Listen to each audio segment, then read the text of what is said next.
Hello, welcome to the Wise Way to Success podcast. Special guest today, super excited to have her. Her name is Kristin Morse. She is a licensed psychotherapist and a licensed guidance counselor, and she is working with youth. And you could imagine during these really challenging times how stressful and anxious it is for the people at school, for the parents of the people at school. We're talking anxiety during a pandemic with teens and youth. So thank you for coming, Kristin. Thank you very much. And this show is the Wise Way to Success because we're going to give strategies. I know I might have sounded a little bit dramatic there, but we're actually going to give strategies to help with it. So this is going to be a good topic, a good talk, and hopefully you'll get some really good tools out of this interview today. So Kristin, could we know a little bit more about you first? Yeah, absolutely. I'm a guidance counselor at a local high school here in the West Island. I've been there for 4 years now, but I've also worked in other high schools for the past 9 years. And working in mental health and working with anywhere from little tiny kids when I first started working, age 2-3 years old, all the way up to now working with adults as well. I'm also a registered psychotherapist, so I recently started in private practice, offering some more support in a different capacity. Excellent. Well, these are challenging times for people. As a clinician who, I co-founded an anxiety and depression clinic. It was anxious times before, and it's more anxious times now. So you work with a lot of teenagers. You are a guidance counselor at a school. What are you seeing in terms of anxiety and stress from the teens going to school right now? Yeah, I think even over the course of the years of working in schools like I have been, I've been seeing a rise in anxiety symptoms and presenting concerns of anxiety over the years. So I do think it's kind of a persisting and progressing problem for the youth today. But in light of the pandemic and in light of COVID, what my experience has been, at least at my school, and I'm hearing similar things from colleagues in the field as well, that there's noticing, again, kind of a spike in anxious students, whether that's tied specifically to COVID itself and the pandemic of what we're having to face day to day with the restrictions, or if it's just those common anxiety issues we've always faced, but being kind of accentuated by the reality that we're finding ourselves in. So what are you hearing from people? What are they scared about when you think about it?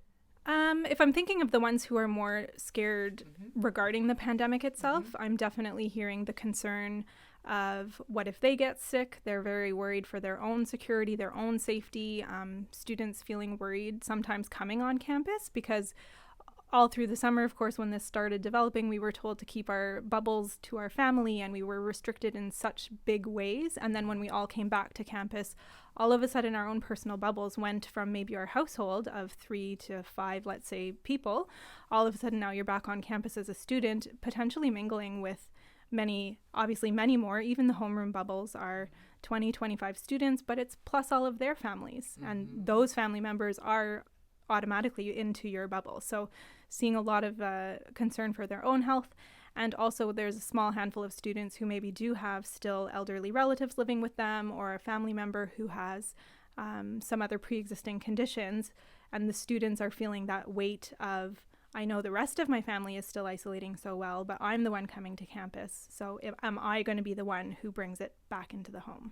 I see these type of fears a lot in my own private practice with my clients, in which there's a guilt. What if I get my elderly grandmother sick? What if my parents can't handle it and they get sick? So there's a lot of fear and a lot of guilt of oh no, maybe I'm going to do something that's going to hurt them. What would you say to somebody who comes to you and says, I'm scared, I'm worried, I'm anxious, I'm going to get sick, I'm going to maybe possibly give it to somebody I love, and I don't want to do that? How do you calm down their anxiety? I think first it does start with a bit of education. Obviously, we're fighting this invisible thing. We don't ever know when it might be near us or around us.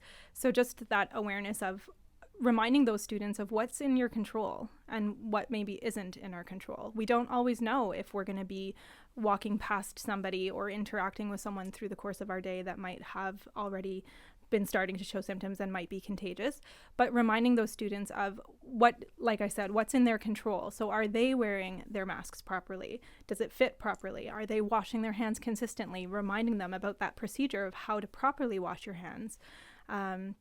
This social distancing that we're finding ourselves even doing today, those kind of reminders of what can we do already naturally within our own abilities and our skills to keep ourselves as safe as we can, and kind of just trust yourself that you have gone through your day the best that you can in keeping yourself safe, so that hopefully you're not coming home to bring it back into the house. Absolutely. And I think that's a very good tip and strategy for a lot of things that we get anxious about, that we don't have control over other people and the way they're going to react or they're going to behave, but we can control to some extent our own actions and our own behaviors. So a great example, making sure that you're wearing your mask on properly. You can't control whether someone else is, but you can control whether you're controlling with making sure you're mindful about social distancing, washing your hands, and taking care of yourself, because ultimately that's all you can do. And everything else is worry that you can't control.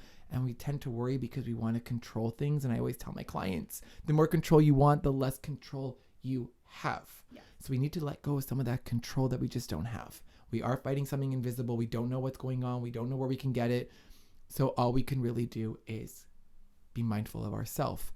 Let's talk about parents, right? Because you're in private practice. You see this too. How are parents coping or dealing with the anxiety of their kids going to school and possibly catching something there and bringing it back to their home? Yeah, I think it's a similar struggle that we're seeing in students. There's definitely a handful of families that I'm supporting with at the school that I'm working at, and navigating more so with the parents actually than with the student themselves. The student might feel quite comfortable to be coming to school, but it's the parents who are struggling a bit more. So again, it's that education to the parents as far as what is in your control, what is out of your control, those reminders that they can be doing with their students. And I think reassuring them as well as far as the safety procedures. Again, this is specific to my campus I'm working on, but what health and safety measures have we put on place in the campus to keep our staff and our whole community safe and well, and those obligations that we're hoping our families are maintaining as well. So again, it's those reminders of what they can control and what they can't. And And, I think this is a good tip that as you talk about this, is that I think it's important that we all just sometimes take a little bit of a pause. I tell this to my clients. They're like, but what if I go, you know what? Let's just take a pause. Yeah. Take a breath. To me, a pause is just taking a breath, is taking that much needed breath, because sometimes we get one thought and then we get the next thought and the next thought. And before we know it, we're like feeding our thoughts. I did a talk on From Worrier to Warrior in terms of getting into our mind traps and start to catastrophize about things that could be happening. Like, oh my God, my daughter's going to go to school. She's going to bring home a virus. And then my mother, who's an elderly woman, is going to get sick, and it starts to snowball. Take a pause and also ask yourself this question. Is it a fact or is this a feeling? Because we so much, confuse the two. We think because we think something, it's true. Well, I think it must be true, but is it a feeling or is it a fact? Do you know this for certain?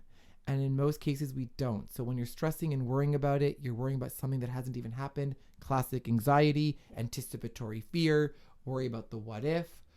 Would you have a good technique that you could share with the audience on how they could manage their anxiety when they get an anxious thought, what they can do to help calm them down?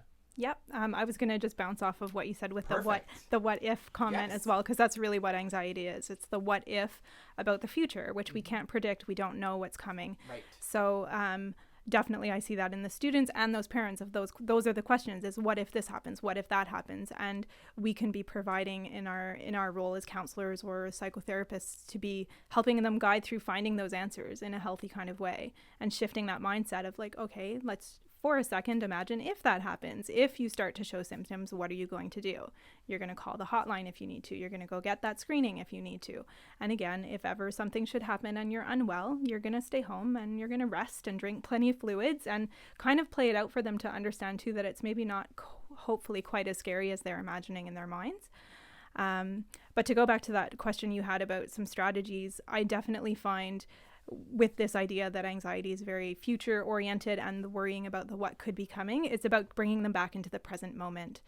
So I do a lot of mindfulness exercises and grounding exercises to re-engage the brain and the body back into this moment here. So if I'm hearing a student cycle on and on of what if, and this is coming, that's coming, what am I going to do when? I'll just kind of remind them, can you tell me 5 or 6 things that you can see right now in the room? Can you tell me 4 things that you can hear? Can you tell me 3 things that you might be able to see, or to even taste 1 or 2 things that you might still be able to taste or smell, just to bring them, re-engaging them back into that present moment of that there isn't in this moment where we are anything dangerous or anything to really be afraid of. And it kind of flips that brain from that flight or fight response back into a state of calm. Absolutely. And I'm a very big believer in mindfulness. I'm happy that you talked about grounding. This is a very fun fact that a lot of people do not know. But when I do a conference, I ask people this question. Can you be anxious and mindful at the same time? And they're like, yes, absolutely. And I'm like, no, it's not possible.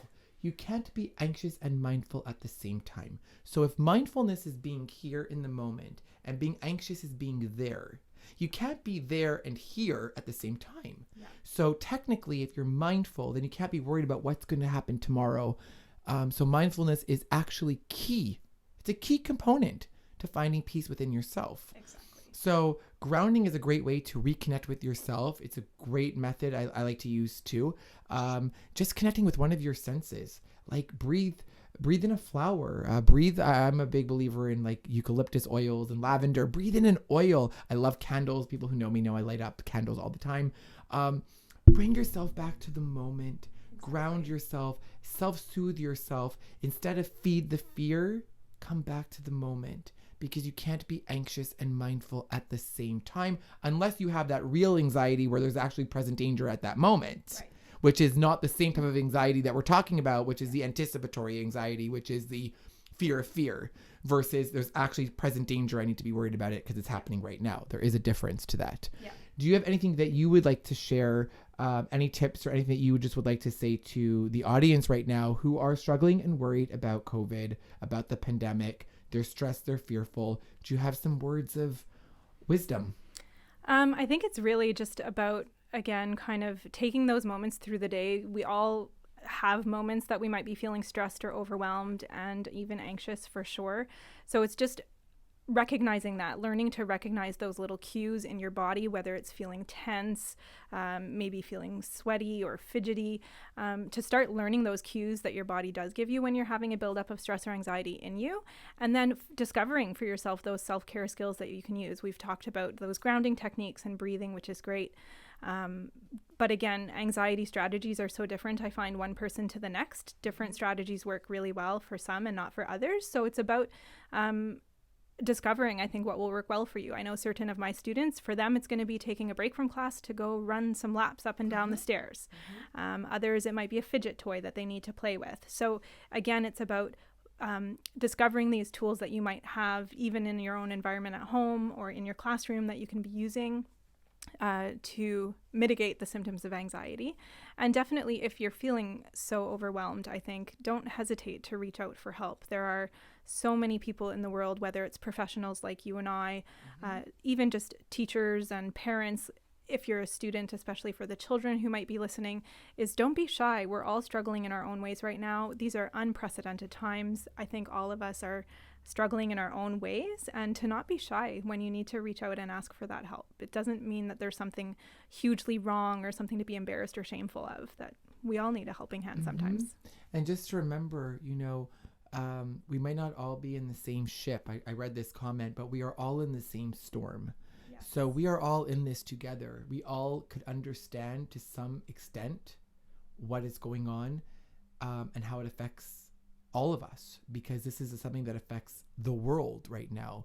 And it's actually something that could actually bring people further away, but also connect people. Because I don't think we've ever been more understanding or relatable to each other also. Like, yes, it's true, we have all these social distance and all these regulations, but we also are able to connect on a different level. Like, we all are in the same storm. You know, it might look different for some people, but we're in the same storm. Yeah. And, you know, I just want to say one more thing, because you brought up a really good point. Exercise is key. For good mental health, it's important to sweat, to let those positive endorphins come out. It's a great natural medication. So I just ask you all to remember to take some time to exercise, run some laps. You don't need to go to a gym. I know it's not even an option right now, but you don't need to go to a gym. You could do a Zumba class. You could do I personally, every morning what I like to do is I like to wake up. I do some like light weight, something just to get my body energized. Super important, super component to mental health is exercise. I want to thank you so much, Kristin, for coming on the show, for talking about mental health and how it's affecting our youth. We want to make sure that people take care of themselves during this hard time. And I'm glad that The Wise Way to Success is a resource, a free resource for people to get help with their mental health. Thank you so much. Thank you very much for having me. It was a pleasure. Thanks, Kristin. And wishing you all a very wise day, and to please stay safe. Have a good one. See you soon.